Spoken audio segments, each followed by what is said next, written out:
Welcome to part 2 of our Cost Segregation Study mini lesson. I'm excited to apply some of the concepts we discussed in part 1.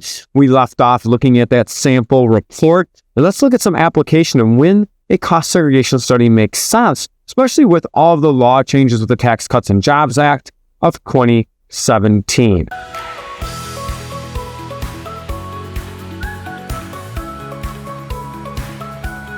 We're going to look here at what are the best AIM matrix statuses. That's our proprietary activity investment matrix for cost segregation study strategy for real estate that you hold. What taxpayers would most benefit from a cost segregation study based on their TTF diagnosis.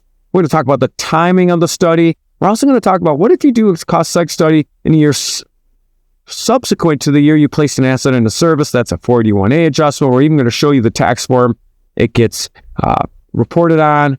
We're going to talk about state tax considerations a little bit, and then our calls to action. I do want to point out that the basis of a cost segregation study is that bonus depreciation, and we know through 2022, we still get 100% bonus depreciation. 2023, that goes down to 80%, and it decreases by 20% each year moving forward. So what AIM matrix makes the most sense for cost seg studies?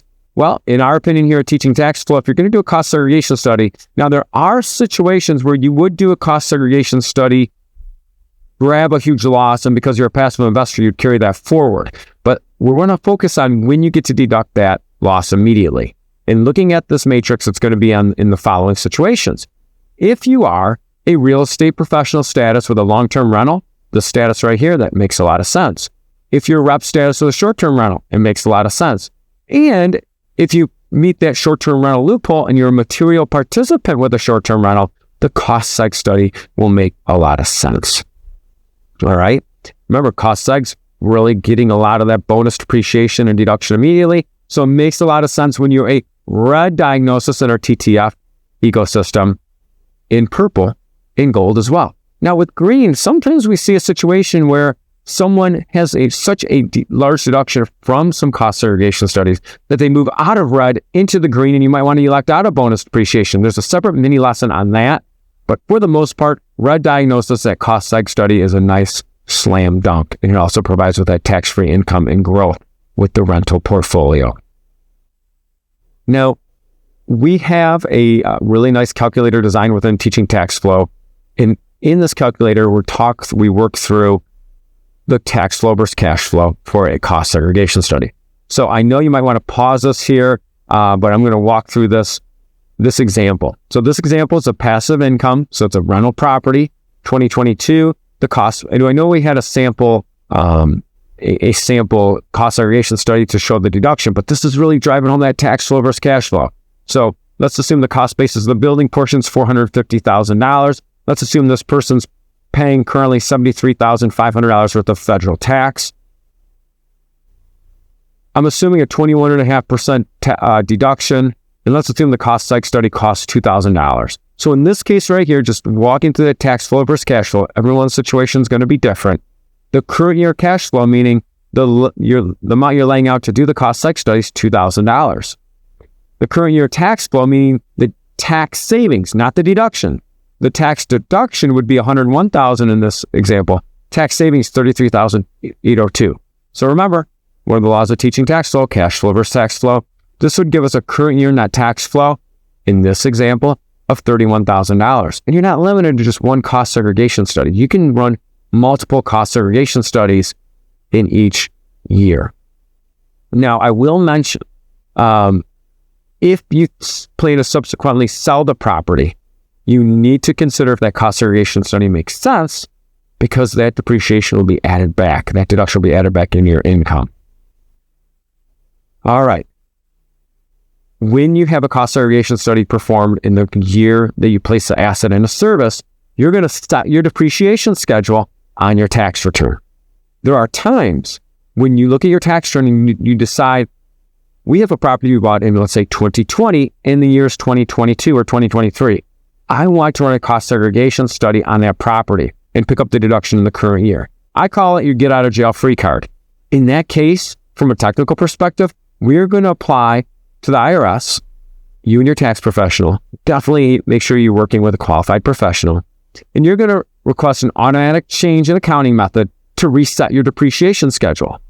And you're going to pick up an additional deduction. So you have to calculate what the additional amount of depreciation would be had you done the study in year one. All of that is done on this Form 3115. We can see Joe and Joe tax flow. I'm not going to walk through every little line on here, so pause this if you need to, but understand that you're going to check that you're an individual. Now, entities can do a cost seg study. You're getting that depreciation. You're asking for an automatic change to accounting methods. So you don't need IRS approval. I'm going to flip to the next slide, and you're going to have what's called a 481A adjustment. That's the additional deduction you're getting by running that cost seg study on a property subsequent to the year you place it into service, and that gets reported here. All right. Final calls to action. Before I jump into the calls to action, one thing I want to point out, if you're in a state that has an income tax, or if you own property in a state that there's a state income tax, look at that state. Several states do not conform with the Tax Cuts and Jobs Act and do not allow you to take the bonus depreciation deduction. So definitely consult your tax professional on that.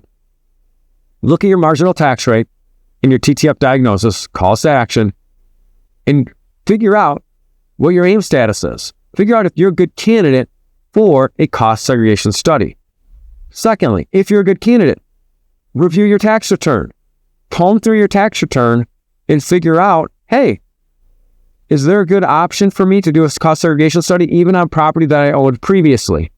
And finally, use our TTF IQ test. Identify, quantify the result on a potential cost seg study. Use the calculator and work with your board of directors to implement the strategy. Make sure that the strategy makes sense for you and that the property is going to be most likely held for a long period of time. All right, thanks for watching part 2. Have a great day.